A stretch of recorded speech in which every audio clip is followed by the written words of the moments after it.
طور پہ یہ شعر سماعت کریں کہ صحبائے حرم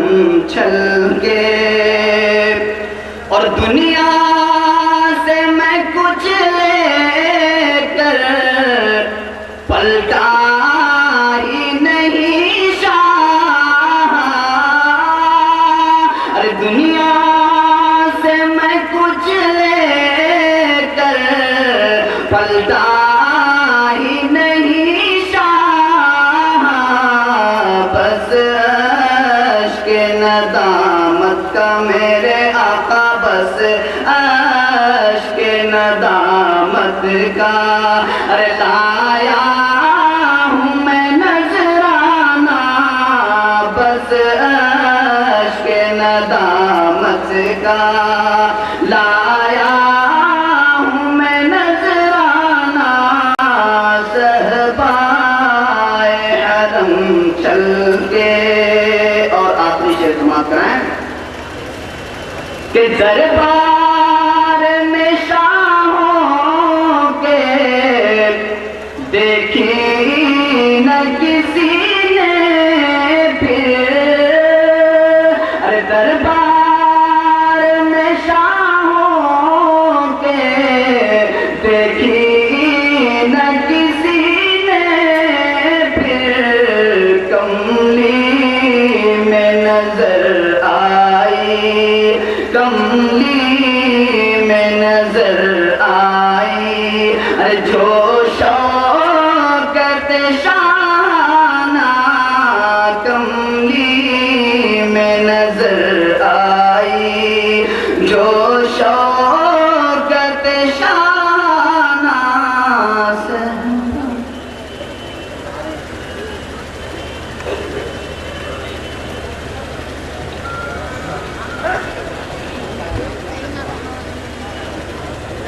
ماشاءاللہ آپ حضرات ہمارے جامعہ کے سابق طالب علم جناب بلال احمد صاحب سے نعت پاک کی سماعت کر رہے تھے اور محسوس ہو رہے تھے۔ میں اب آپ حضرات کے سامنے اس پروگرام کے تعلق سے جامعہ کے ناظم اعلیٰ جناب مولانا اخلاق احمد صاحب کی طرف سے ایک خطبہ استقبالیہ تیار کیا گیا ہے۔ مولانا کی آواز مستقل مسلسل ادھر بھاگ دوڑ اور کاموں کی وجہ سے آواز پھنسی ہوئی ہے۔ انہوں نے مجھے حکم دیا کہ تم اسے سنا دو کچھ اختصار کے ساتھ، قبل اس کے کہ ادھر آؤ ادھر آؤ، اٹھا اٹھا۔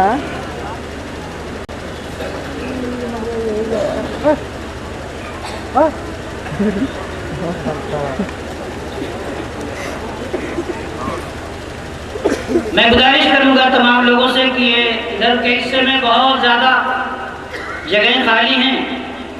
آ جائیں ادھر بیٹھ لیں۔ آپ حضرات ادھر ادھر جو کھڑے ہیں وہ آ جائیں۔ میں خطبہ استقبالیہ جلسہ دستار فضیلت منعقدہ 2 دسمبر سن 2012 عیسوی بمقام نیشنل انٹر کالج پیڑی کوٹھی بنارس من جانب مولانا اخلاق احمد صاحب ناظم اعلیٰ جامعہ مظلوم بنارس۔ الحمدللہ وکفیٰ وسلام علی عبادی الذین اصطفیٰ، اما بعد۔ جناب صدر، علماء کرام، مہمانان اعظام، شرکائے مجلس، ہم اس پرمسرت موقع پر سب سے پہلے بارگاہ خداوندی میں شکر گزار ہیں کہ اس نے ہماری بے سر و سامانی اور قلت ذرائع کے باوجود اس عظیم اجلاس کے منعقد کرنے کی توفیق مرحمت فرمائی، اور ہم خدام جامعہ کو دانشوران قوم ملت اور فردان اسلام کے جمع کرنے اور فضلائے جامعہ کی دستار بندی اور حوصلہ افزائی کرنے کا موقع عنایت فرمایا۔ ای سعادت بدور بازو نیست تان بخشت خدائے بخشندہ۔ اس کے بعد ہم پر یہ فریضہ عائد ہوتا ہے کہ ہم اپنی جانب سے اور تمام اراکین جامعہ نیز تمام اساتذہ اور وابستگان جامعہ کی جانب سے علماء کرام و مہمانان اعظام اور شرکائے اجلاس کا بصمیم قلب خیر مقدم کرتے ہوئے شکریہ ادا کریں کہ آپ حضرات نے سفر کی تمام تر صحبتوں اور اپنی پیہم مصروفیتوں کو یکسر نظر انداز کرتے ہوئے ہماری آواز پر لبیک کہا اور تشریف ارزانی فرمائی۔ حضرات گرامی، یہ شہر جہاں ہم ایک دیری ضرورت کے تحت یکجا ہوئے ہیں، بلا شبہ ایک قدیم تاریخی صنعتی نیز علمی شہر ہے۔ یہ جگہ 6 صدی ہجری سے لے کر اب تک ہمیشہ دین و مذہب کو فروغ اور علم و فن کو عروج حاصل رہا ہے۔ یہ سرزمین جہاں برادران وطن کے لیے ایک مقدس مقام، صنعت و حرفت کا عظیم مرکز، سیاحوں اور تاجروں کے لیے باعث کشش رہی ہے، وہیں علماء و اطباء کا مسکن، حکماء و صوفیہ کا مستقر اور تشریحان علوم کے لیے سامان راحت و سیرابی رہی ہے۔ اگر ایک طرف حافظ امان اللہ بنارسی جیسی قداور شخصیت کے فیضان علمی نے بانی درس نظامیہ ملا نظام الدین لکھنوی جیسے نابغیر عصر کو پیدا کیا، تو دوسری جانب شاہ طیب بنارسی کی مصلحانہ مساعی جمیلہ نے معاشرے کی ضائع شدہ رسومات کی اصلاح فرمائی۔ محترم حضرات، تاریخ کا یہ زرعی اور تابناک دور مرور ایام کے ساتھ زوال پذیر تو ضرور ہو گیا،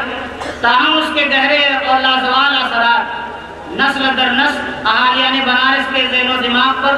انمٹ نقوش بن گئے، جس کی وجہ سے انہیں اسلاف کی تابندہ روایات کی بقا و تحفظ کا احساس پناہ ہمہ وقت بیدار رکھتا رہا۔ چنانچہ سن 1857 عیسوی کے بعد جب سامراجی طاقتوں کا اثر و نفوذ روز افزو ترقی کرنے لگا اور سیاسی غلبہ و اقتدار کے ساتھ اسلامی خط و خال کو مٹانے اور تاریخی اسلام کو مسخ کرنے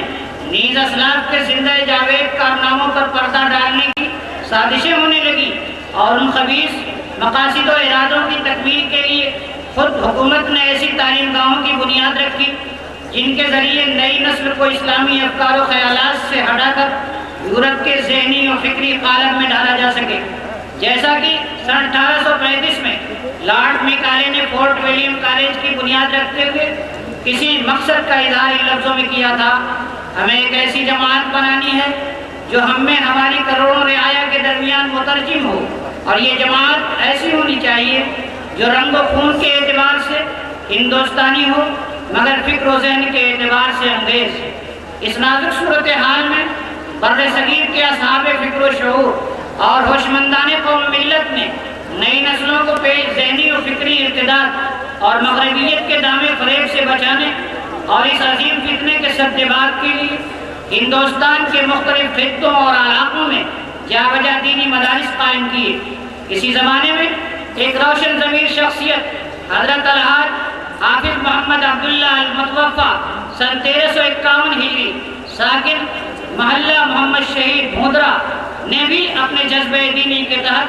نونہالان وطن کے مستقبل کو روشن و تابناک بنانے کے لیے سن 1310 ہجری میں ابتدائی پیمانہ پر اس جامعہ کی بنیاد رکھی، اور کچھ دنوں بعد عربی تعلیم کے لیے استاد العلماء ملا محمود پشاوری کی خدمات حاصل کی، اور انہوں نے مسجد کے خام حجرے میں درس کا آغاز فرمایا۔ حضرت الحاج مولانا خلیل الرحمن صاحب،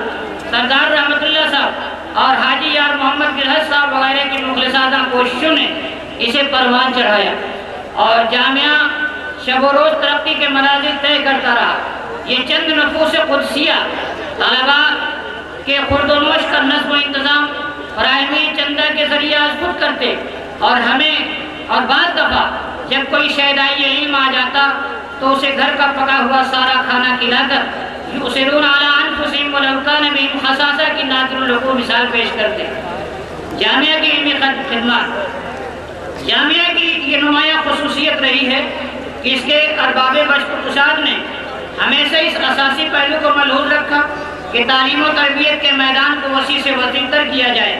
اور اس کے لیے ذی استعداد باکمال اساتذہ کی خدمات حاصل کی جائے۔ چنانچہ اس کی یہ تاریخ رہی ہے کہ اسے ابتدا سے ایسے ماہر فن اساتذہ ہاتھ آتے رہے جن سے اس کی ترقی روز بروز بڑھتی گئی۔ یہاں اپنے اپنے دور میں ملا محمود پشاوری، ادیب زماں مولانا احمد حسین رسول پوری، فقیہ عصر مولانا عبدالغفار صاحب مولوی، جامع المعقول والمنقول مولانا محمد شریف صاحب مصطفیٰ آبادی، محدث جلیل ابو الماسد حضرت مولانا حبیب الرحمان صاحب العازمی، مولانا محمد عمر صاحب گھوسوی، حضرت مولانا مفتی محمد ابراہیم صاحب بنارسی، مولانا عبدالحمید صاحب مکی، مفتی عبدالسلام صاحب نعمانی، حضرت مولانا حیدر علی صاحب مرحوم، مولانا ضیاء الحسن صاحب ندوی سابق استاد حدیث دارالعلوم ندوۃ العلماء لکھنؤ، مولانا عبدالعلیم صاحب اصلاحی استاد جامعہ دارالہدیٰ حیدرآباد، حضرت مولانا عبدالجبار صاحب مغوی سابق شیخ الحدیث جامعہ آزاد، حضرت مولانا نعمت اللہ صاحب آدمی صدر شعبہ تخصص فی الحدیث دارالعلوم دیوبند، حضرت مولانا زین العابدین صاحب آدمی صدر شعبہ تخصص فی الحدیث مظاہر علوم، حضرت مولانا مجیب الغفار صاحب اسعد العازمی سابق شیخ الحدیث مدرسہ ہادہ جیسے اساتین علم و فن نے شمع علم کو فروزہ کیا، جن سے فیض یافتہ ہو کر خدا معلوم کتنے پروانے مختلف علاقوں میں ترویج علم اور اشاعت اسلام کی خاموش خدمت میں ہم وطن مصروف رہے اور اب تک ہیں۔ اس طرح ترقیوں کا یہ ذرّی سلسلہ برابر آگے بڑھتا رہا، کسی مرحلہ میں یہ جمود و تعطل کا شکار نہیں ہوا، بلکہ اراکین جامعہ کی توجہات اور پہم کوششوں دین آزادہ کی اب تک محنتوں کے باعث جامعہ نے ترقی کی جو منزلیں طے کی وہ سب پر آیا ہیں۔ جامعہ جہاں تعمیرات اور طلبہ کی روز افزوں کثرت اور لائق اساتذہ کی فراہمی اور دیگر انتظامی امور کے اعتبار سے آگے بڑھا ہے،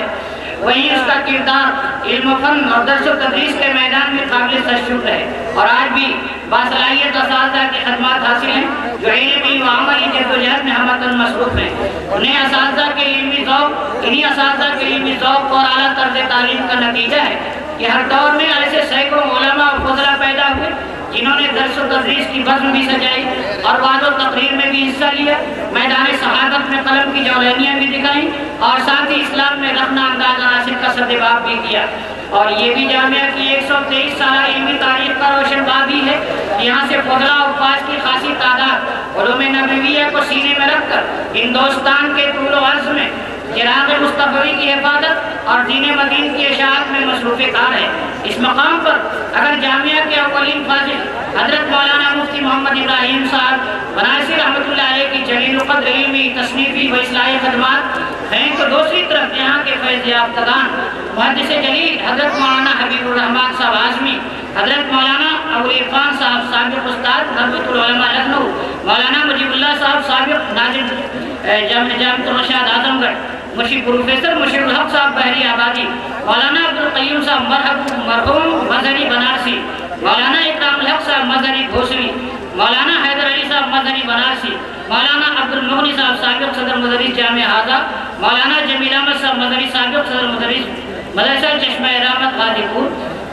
مولانا الطاف الرحمان صاحب مظہری جیسے سینکڑوں علماء ہیں جن کی علمی و اصلاحی خدمات محتاج بیان نہیں۔ غرض کی دور اولی سے اب تک اس کے اساتذہ کے اصلاحی و علمی کارناموں کی طرح اس کے فضلاء کے کارنامے بھی نمایاں رہے ہیں۔ محترم حضرات، یہ دینی ادارہ شہر بنارس ہی کا نہیں بلکہ ہندوستان کا ایک قدیم ترین اور مشہور تعلیمی مرکز ہے۔ اس کی خدمات 123 سال کی طویل مدت پر محیط ہیں۔ شہر کے طویل و عریض علاقے بالخصوص شمالی حصے میں آباد مسلم عوام کے کثیر افراد نے اس چشمہ نور سے فیض حاصل کیا۔ اتر پردیش کے علاوہ بہار، بنگال، نیز پڑوسی ملک نیپال کے ہزاروں تشنگان علوم نے آ کر اپنی پیاس بجھائی ہے۔ اس کا سلسلہ تاہنوز جاری۔ حفظ و ناظرہ عربی و فارسی کی مکمل تعلیم کا انتظام ہے۔ عصری تقاضوں کے بموجب حساب، تاریخ، جغرافیہ، انگریزی و ہندی نصاب شامل ہے۔ عمدہ نصاب کی وجہ سے طلبہ یونیورسٹیوں میں داخلہ کے لائق ہوتے ہیں اور اس سے فائدہ اٹھاتے ہیں۔ اسی طرح ہندوستان کی کسی بھی چوٹی کی معیاری درسگاہ میں داخلہ لینے میں کامیاب ہونے کے علاوہ جامعہ اسلامیہ مدینہ منورہ نے بھی اس ادارے کے نصاب اور معیار تعلیم کو تسلیم کیا ہے اور جمادی الاخری سن 1400 ہجری میں معادلہ کی منظوری دی۔ چنانچہ اس ادارے کے متعدد طلبہ وہاں داخلہ میں کامیاب ہوئے۔ بانیان جامعہ کے خلوص کا ثمرہ ہے کہ ادارہ اپنے محدود وسائل کے باوجود روز افزوں ترقیات سے ہمکنار ہوتا رہا اور آج وہ پودا ایک زبردست شجر سایہدار ہو چکا ہے اور اس کے مختلف شعبات دینی تعلیم کی نشر و اشاعت کا سرگرم عمل ہے اور موجودہ وقت میں 132 اساتذہ اور معلمات و ملازمین مصروف کار ہیں۔ ہم نے اس کے بعد اس میں جامعہ کے شعبات کا تعارف ہے اور ہم یہاں پر ایک خاص بات ذکر کر دیں کہ آج بھی جن فضلہ کی دستار بندی عمل میں آنے والی ہے۔ بحمداللہ ہندوستان کے مختلف علاقوں کے یہ فضلہ ہیں، اور یہ 87 سے لے کر کے اب تک کے وہ فضلہ ہیں جو یہاں سے ہم سے جب جدا ہوئے ہیں اور ایک طویل زمانے کے بعد، طویل عرصے کے بعد آئے ہیں، تو دیکھنے کے بعد اور ان کے حالات جاننے کے بعد ہمیں خوشی ہوئی کہ ان میں بہت سارے ایسے فضلہ ملے جو آج بحمداللہ مسلم شریف کا درس دے رہے ہیں، ترمذی شریف کا درس دے رہے ہیں، بخاری شریف پڑھانے والے طلبہ ہیں، اور درسیات اور امامت اور دوسری ساری چیزیں دینی امور سے متعلق یہ وابستہ ہیں۔ یہ ساری چیزیں دیکھ کر واقعتاً ہمیں خوشی ہوئی، اور واقعتاً اس بات پر اللہ تبارک و تعالیٰ کے سامنے یہ جبین شکر سے جھک جاتی ہے کہ خدایا یہی تو طلبہ ہوتے ہیں، یہی فضلہ ہوتے ہیں، یہی کسی ادارے کے سرمایہ ہوتے ہیں۔ اے اللہ ان کو قبول فرما لے، ان کی خدمات کو قبول فرما لے، اور اس لائق بنا دے کہ اس ہندوستان کے اندر دین مبین کی اشاعت کا یہ ذریعہ بن سکے۔ شعبہ جات میں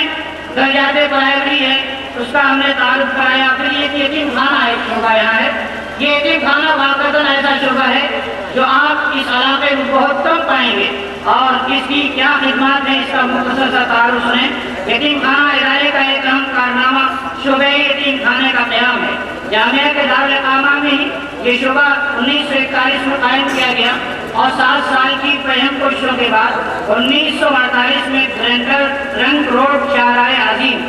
پر ایک وسیع قطع زمین میونسپل بورڈ بنارس سے حاصل کیا گیا، اور ایک عمدہ عمارت یتیم خانے کی تعمیر کی گئی، جس میں وہ بچے جو آئے تو کلیتی میں سائے فطری سے محروم ہو جاتے ہیں، اور کوئی ان کے سر پر دست شفقت رکھنے والا بھی نہیں ملتا۔ ان کی تعلیم و تربیت تو رہنے سہنے کا بہترین نظم ہے، اور آج بھی بحمداللہ 33 بیرونی طلبہ رہائش پذیر ہیں، جن کی جملہ کے حالت کاپی، کتاب، بستہ، لباس، طعام، دوا، علاج اور آمد و رفت کا کرایہ وغیرہ وسیع جامعہ نیز 130 مقامی یتیم بچے بچیاں ہیں، جنہیں ادارہ تمام تعلیمی اشیاء اور 400 روپے نقد ماہانہ وظیفہ فراہم کرتا ہے۔ علاوہ ازیں 320 مقامی نادار طلبہ ہیں جن کو مفت تعلیم کے ساتھ ادارہ تمام تعلیمی اشیاء فراہم کرتا ہے۔ اسی طرح سے مدرسۃ البنات ہے۔ مدرسۃ البنات کا ایک شعبہ تو وہ ہے جو پرائمری سے تعلق رکھتا ہے، اس میں عربی نصمہ بھی قائم کر دیا گیا ہے۔ بحمداللہ بچیوں کی پرائمری تعلیم کا سلسلہ تو ماقبل سے چلا آ رہا تھا، لیکن عربی تعلیم کا کوئی نظم نہیں تھا۔ ارباب مدرسہ نے اس کی ضرورت محسوس کرتے ہوئے 1996 عیسوی میں شعبہ عربی نصمہ قائم کیا، جس میں اعدادیہ اور درجہ عربی اولیٰ سے درجہ عربی خامسہ عالمیت تک کی تعلیم دی جاتی ہے۔ طالبات کی تعلیم میں روز افزوں اضافہ ہو رہا ہے، اور اب تک 299 طالبات فارغ ہو چکی ہیں، اور 170 طالبات زیر تعلیم۔ اسی طرح سے جیسے عربی کا ایک شعبہ ہے، شعبہ حفظ و قراءت بھی ہے، ساتھ ہی ساتھ دارالفتہ ہے۔ دارالفتہ کے ساتھ ساتھ محکمہ شرعیہ ایک بہت بڑا ادارہ ہے، اور اس ادارے سے یہاں کے عوام الناس کا بہت سارا مسئلہ حل ہوتا ہے۔ سن 1978 میں محکمہ شریعہ قائم کیا گیا، اس میں شقاق الزوجین اور دیگر آئینی معاملات کا شرعی قوانین کی روشنی میں تصفیہ کیا جاتا ہے۔ بطور خاص شوہر کا مفقود القدر خبر ہونا، شوہر کا نفقہ سے عاجز ہونا، استطاعت کے باوجود نفقہ ادا نہ کرنا، شوہر کا مجنون یا مجذوم ہونا، زن و شوہر کے درمیان ایسا اختلاف جس کی وجہ سے حقوق اللہ کا قیام متاثر ہو جائے، ایسی تمام صورتوں میں فصل نکاح یا خلا کے ذریعے معاملہ کا تصفیہ کرایا جاتا ہے۔ چنانچہ روزانہ متعدد مقدمات زیر سماعت ہوتے ہیں۔ اسی طریقے سے یہاں کا کتب خانہ اور جمیع الطلبہ البلاغ بچوں کی لائبریری اور پھر اس کی شاخیں، اور پھر اسی طرح کے یہاں کے ادارے کے جو ذمہ داران ہیں انہوں نے ہاسپٹل بھی قائم کیا، جسے جامعہ ہاسپٹل کے نام سے آپ سبھی حضرات جانتے ہیں۔ اراکین جامعہ کا مطمع نظر ہمیشہ یہ رہا ہے کہ دینی و علمی خدمات کے دامن سے قومی خدمات بھی وابستہ ہے۔ چنانچہ اس جذبہ قومی کے پیش نظر ارباب جامعہ نے مسلسل محنتوں اور متواتر کوششوں کے بعد ایک عوامی اسپتال کی بنیاد رکھی، جسے در حقیقت قومی و علمی خدمات کا ایک عظیم شاہکار کہنا بھیجا نہ ہوگا۔ الحمدللہ اس اسپتال سے بلا تفریق قوم ملت باشندگان وطن استفادہ کر رہے ہیں۔ حضرات گرامی قدر، بحمداللہ اس جامعہ کو 132,000 خدمات حاصل ہیں، اور اس کی تلخیص کے ساتھ آخر میں ہم دوبارہ اپنی جانب سے اور اراکین جامعہ نیز اساتذہ اور طلبہ کی جانب سے علماء کرام اور باہر سے آئے ہوئے مہمانان اعظام کا تہہ دل سے شکریہ ادا کرتے ہیں اور سما خراشی کی معذرت کے ساتھ اپنی بات ختم کرتے ہیں. وما توفیقی الا باللہ العظیم وآخر دعوانا الحمدللہ رب العالمین. والصلاة والسلام. آپ اس کی سماعت کریں.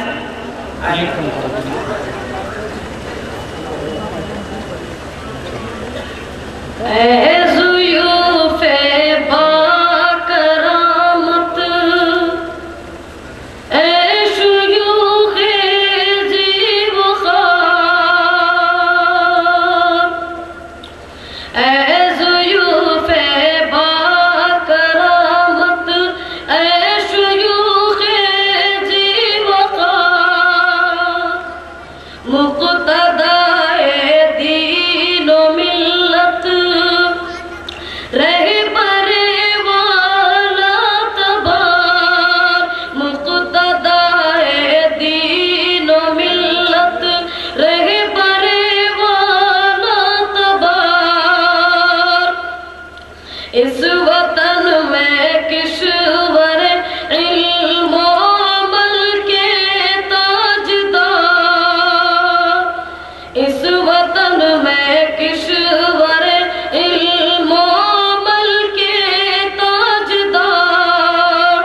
آپ کی تشریف ارزانی وجہ افتخار، خیر مقدم میں نگاہیں، خیر مقدم میں نگاہیں، فرش پا انداز ہے. داعیان جشن سرتا پا نیاز و ناز ہے. داعیان جشن سرتا پا نیاز و ناز ہے. فراغ علم دی کا آپ سے قائم برم، ہے فراغ علم دی کا آپ سے قائم برم. آپ کو اہلا و سہلا مرحبا کہتے ہیں ہم، آپ کو اہلا و سہلا مرحبا کہتے ہیں ہم. کعبہ ناقوسیہ میں آپ کے آئے قدم، کعبہ ناقوسیہ میں آپ کے آئے قدم. دیکھتے ہیں چشم حیرت سے یہ کاشی کے صنم، دیکھتے ہیں چشم حیرت سے یہ کاشی کے صنم. داعیان جشن بھی ہے، داعیان جشن بھی ہے، کس قدر فیروز مند جمع ایک مرکز پہ ہے. ندوہ مظاہر دیوبند جمع ایک مرکز پہ ہے. ندوہ مظاہر دیوبند ہے. 100 سال سے قائم جو یہ مینار علم ہے، 100 سال سے قائم جو یہ مینار علم. دے چکے ہیں درس اس میں وہ جو تھے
درمیان سائی بنے.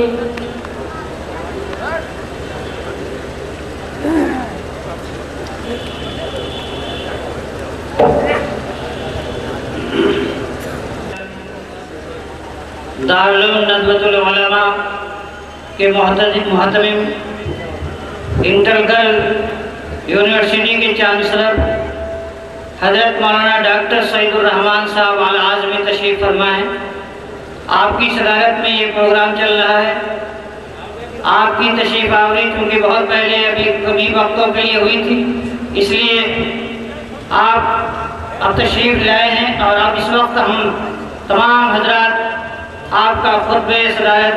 سماعت کریں گے. ہم تمام حضرات سے گزارش کریں گے بہت ہی اطمینان سکون سے حضرت کے خطبہ صدارت کو سنیں اور اس سے استفادہ کرنے کی کوشش کریں.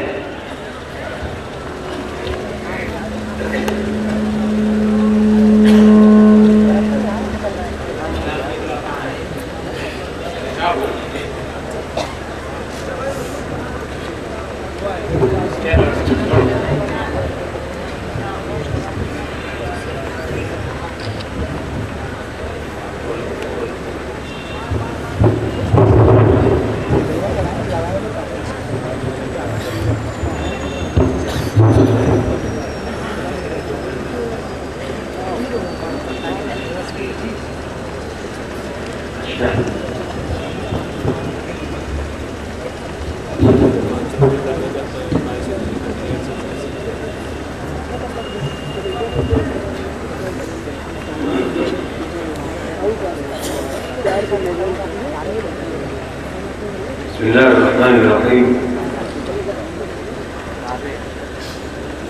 الحمد لله رب العالمين، والصلاة والسلام على سيد الأنبياء وإمام المرسلين والمتقين محمد وعلى آله وأصحابه وعلى من تبعهم بإحسان إلى يوم الدين. أما بعد، أعوذ بالله من الشيطان الرجيم. بسم الله الرحمن الرحيم. ولولا نفر من كل فرقة منهم طائفة ليتفقهوا في الدين ولينذروا قومهم إذا رجعوا إليهم لعلهم يحذرون.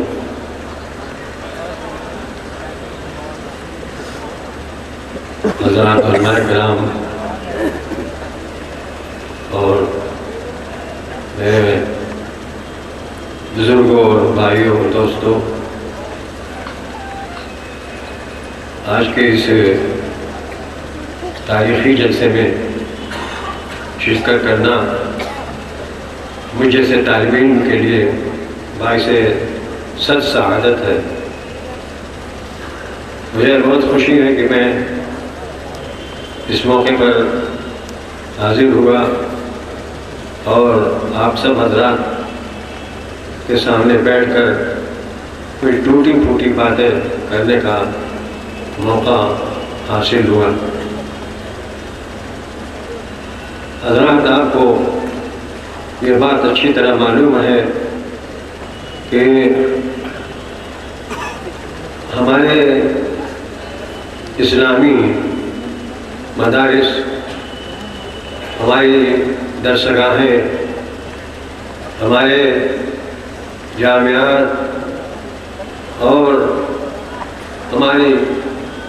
قدیم تر وہ درسگاہیں جو قیادت کا درجہ رکھتی ہیں اور جن درسگاہوں کے حضرات علماء کرام اور ذمہ داران یہاں تشریف فرما ہے، یہ درسگاہیں، یہ جامعات اور یہ مدارس اسلامیہ، یہ اسلامی مراکز اگر نہ ہوتے تو سوچئے کہ ہمارا کیا حال ہوتا. ہم کو کیا معلوم ہوتا کہ ہماری زندگی کس طرح بسر ہونی چاہیے، ہمارا تعلق اللہ تعالیٰ سے کس حیثیت سے اور کس قدر مضبوط ہونا چاہیے، ہمارا تعلق انسانوں سے، اپنے بھائیوں سے، اپنے دوستوں سے، اپنے پڑوسیوں سے اور اپنے سبھی ان حضرات سے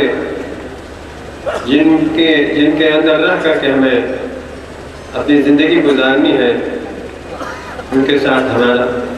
تعلق کس درجے کا اور کیسا ہونا چاہیے، یہ ساری چیزیں ہم کو انہی مدارس سے، انہی جامعات اسلامیہ سے، انہی علماء کرام سے،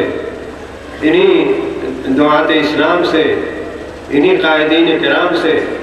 انہی حضرات سے ہم کو یہ باتیں معلوم ہوئی ہیں، ورنہ ہماری اور ہمارے غیروں کی زندگی میں کوئی فرق باقی نہ رہ جاتا۔ ہمیں جو اللہ تبارک و تعالیٰ نے ایک امتیازی حیثیت عطا فرمائی ہے، امتیازی شان عطا فرمائی ہے، اس کا صرف سبب یہ ہے کہ ہم کو اللہ تعالیٰ نے ہمارا انتخاب کر لیا ہے اپنے تعلق کے ساتھ، اور اللہ تعالیٰ نے ہمیں ہمارے دلوں کے اندر ایمان اور تقویٰ کی وہ صلاحیت پیدا فرما دی ہے کہ جس کے بغیر ہم اللہ تبارک و تعالیٰ سے قریب نہیں ہو سکتے تھے۔